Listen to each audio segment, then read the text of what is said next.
कृष्ण चरण कमलेभ्यो नमः। श्रीमद्भागवत महापुराण एकादश स्कंद 9वां अध्याय अवधूत उपाख्यान में कुरुड़ से लेकर भृंगी तक 7 गुरुओं की कथा। जय राधा राधा जय राधा जय श्री राधा जय कृष्णा कृष्णा जय कृष्णा जय श्री कृष्णा। सच्चिदानंद रूपाय विश्वोत्पत्त्याद हेतवे तापत्रय विनाशाय श्री कृष्णाय वयं नमः। ब्राह्मण उवाच परिग्रहो हि दुःखाय यदयति प्रियतम नृणाम् अनंतं सुखमापनोति तद्विद्वान् यस्तु किंचन। अवधूत श्री दत्तात्रेय जी ने कहा, हे राजन, मनुष्यों को जो वस्तुएं अत्यंत प्रिय लगती हैं उन्हें वह इकट्ठा करना ही उनके दुख का कारण बन जाता है। जो बुद्धिमान पुरुष ये बात समझकर अकिंचन भाव से रहता है, शरीर की तो बात ही अलग, मन से भी किसी वस्तु का संग्रह नहीं करता, उसे अनंत सुख स्वरूप परमात्मा की प्राप्ति होती है। सामिषम कुररम जघनुर्वलनो ये निरामिषा तदामिषम परित्यज्य सा सुखम समन्वित। एक कुरर पक्षी अपनी चोंच में एक मांस का टुकड़ा लिए हुए था। उस समय दूसरे बलवान पक्षी जिनके पास मांस नहीं था उससे छीनने के लिए उसे घेर कर चोंचे मारने लगे। जब कुरर पक्षी ने अपनी चोंच से मांस का टुकड़ा फेंक दिया तभी उसे सुख मिला। मुझे मान या अपमान का कोई ध्यान नहीं है और घर एवं परिवार वालों की जो चिंता होती वह मुझे है नहीं। मैं अपने आत्मा में ही रमता हूँ और अपने साथ ही क्रीड़ा करता हूँ। ये शिक्षा मैंने बालक से ले ली, अतः उसी के समान मैं भी मौज से रहता हूँ। इस जगत में 2 ही प्रकार के व्यक्ति निश्चिंत हैं और परमानंद में मग्न रहते हैं। एक तो भोला वाला निश्चेष्ट नन्हा सा बालक और दूसरा वो पुरुष जो गुणातीत हो गया है। एक बार किसी कुमारी कन्या के घर उसे वरण करने के लिए कई लोग आए हुए थे। उस दिन उसके घर के लोग कई बार गए हुए थे, इसलिए उसने स्वयं ही उनका आतिथ्य सत्कार किया। राजन उनको भोजन कराने के लिए वह घर के भीतर एकांत में धान कूटने लगी। उस समय उसकी कलाई में पड़ी शंख की चूड़ियां जोर जोर से बज रही थीं। इस शब्द को निंदित समझकर कुमारी को बड़ी लज्जा मालूम हुई और उसने एक एक करके सब चूड़ियां तोड़ डाली और दोनों हाथों में केवल 2-2 चूड़ियां रहने दी। वो फिर धान कूटने लगी, परंतु वे 2-2 चूड़ियां भी बजने लगी। तब उसने एक एक चूड़ी और तोड़ दी। जब दोनों कलाइयों में केवल एक एक चूड़ी रह गई तब किसी प्रकार की आवाज नहीं हुई। हे विद्वान, उस समय लोगों का आचार विचार निरखने परखने के लिए इधर उधर घूमता घामता मैं भी वहां पहुंच गया था। मैंने उससे शिक्षा ग्रहण की कि जब बहुत लोग एक साथ रहते हैं तब कलह होता है और 2 आदमी भी साथ रहते हैं तब भी बातचीत तो होती ही है। इसलिए कुमारी कन्या की चूड़ी के समान अकेले ही विचरना चाहिए। राजन, मैंने बाण बनाने वाले से सीखा है कि आसन और श्वास को जीतकर वैराग्य और अभ्यास के द्वारा अपने मन को वश में कर ले और फिर बड़ी सावधानी के साथ उसे एक लक्ष्य में लगा दे। जब परमानंद स्वरूप परमात्मा में मन स्थिर हो जाता है तब वो धीरे धीरे कर्म वासनाओं की धूल को धो बहाता है। सत्वगुण की वृद्धि से रजोगुणी और तमोगुणी वृत्तियों का त्याग करके मन वैसे ही शांत हो जाता है जैसे ईंधन के बिना अग्नि। इस प्रकार जिसका चित्त अपने आत्मा में स्थिर निरुद्ध हो जाता है उसे बाहर भीतर कहीं किसी पदार्थ का भान नहीं होता।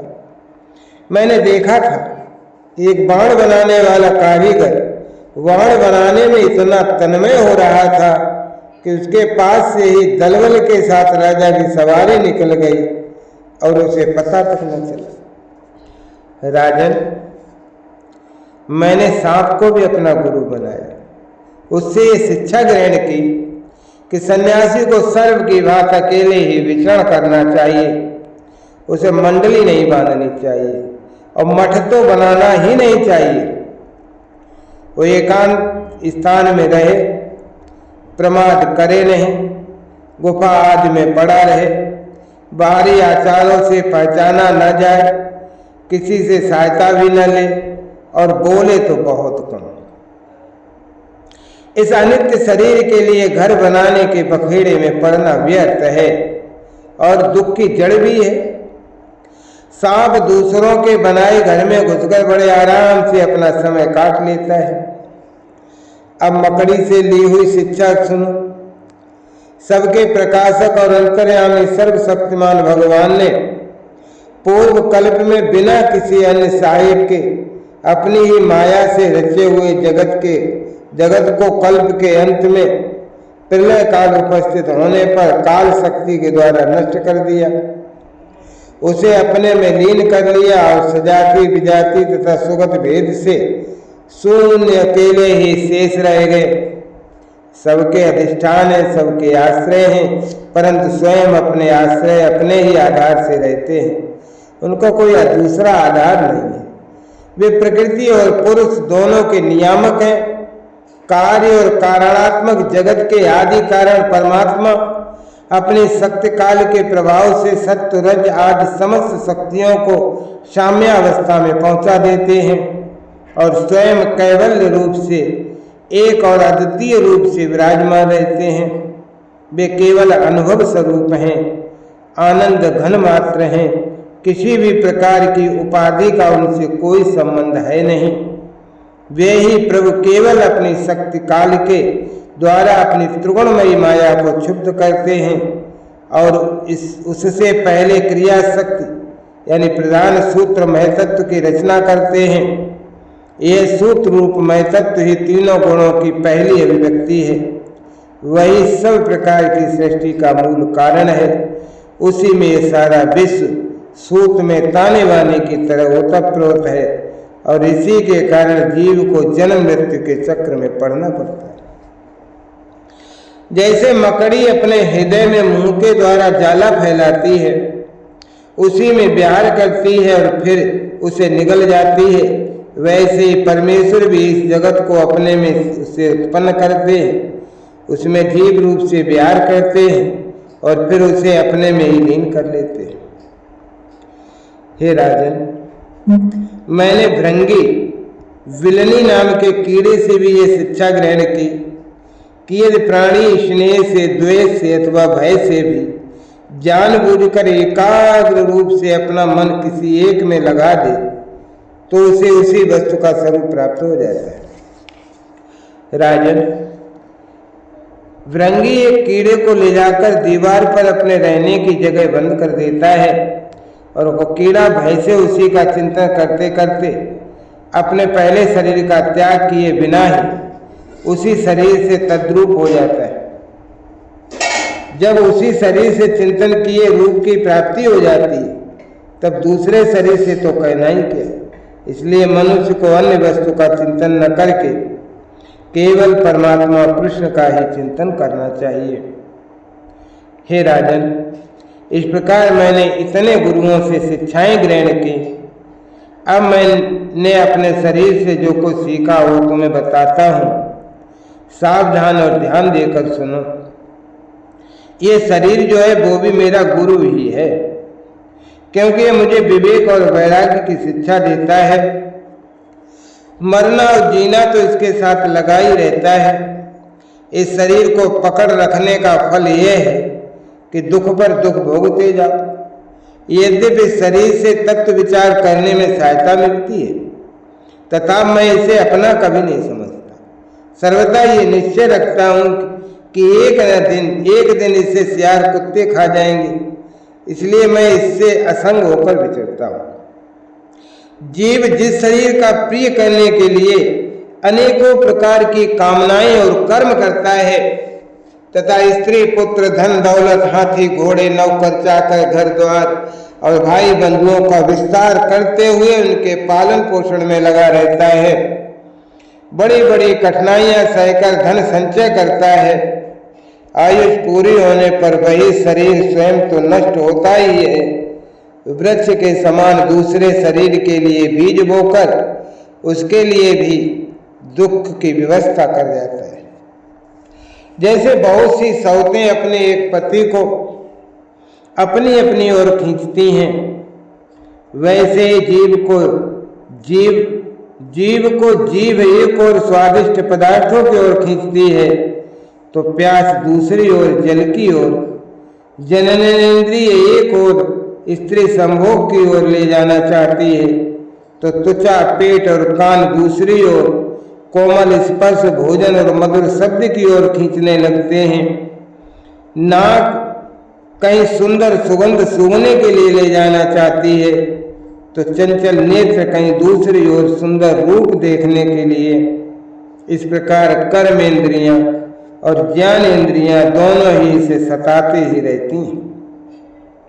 वैसे तो भगवान ने अपनी अचिंत्य शक्ति माया से वृक्ष सरीसर रेंगने वाले जंतु पशु पक्षी डांस और मछली आदि अनेकों प्रकार की योनियां रची, परंतु उन्हें उनसे संतोष नहीं हुआ। तब उन्होंने मनुष्य शरीर की सृष्टि की। ये ऐसी बुद्धि से युक्त है जो ब्रह्म का साक्षात्कार कर सकती है।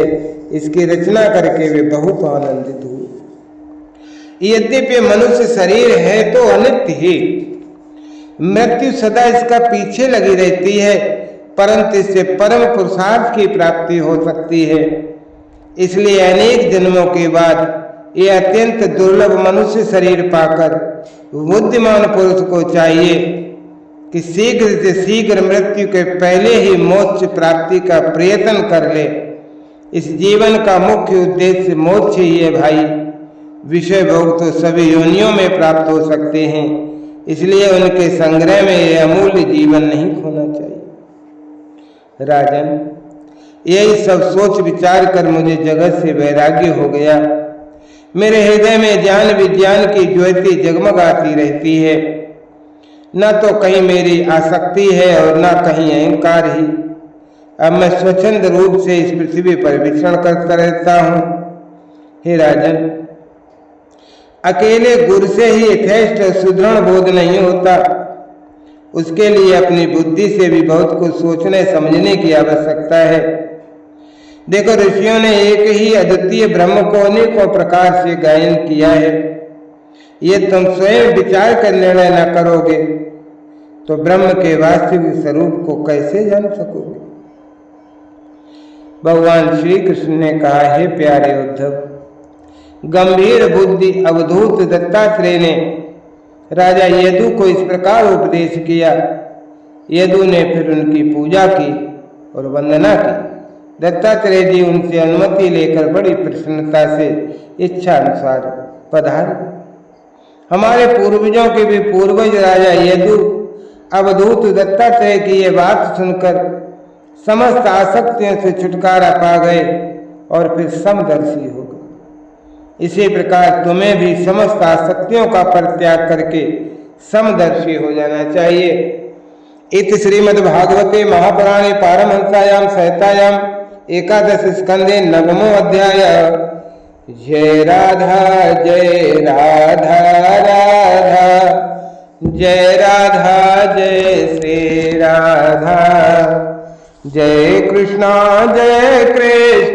कृष्णा जय कृष्णा जय श्री कृष्णा।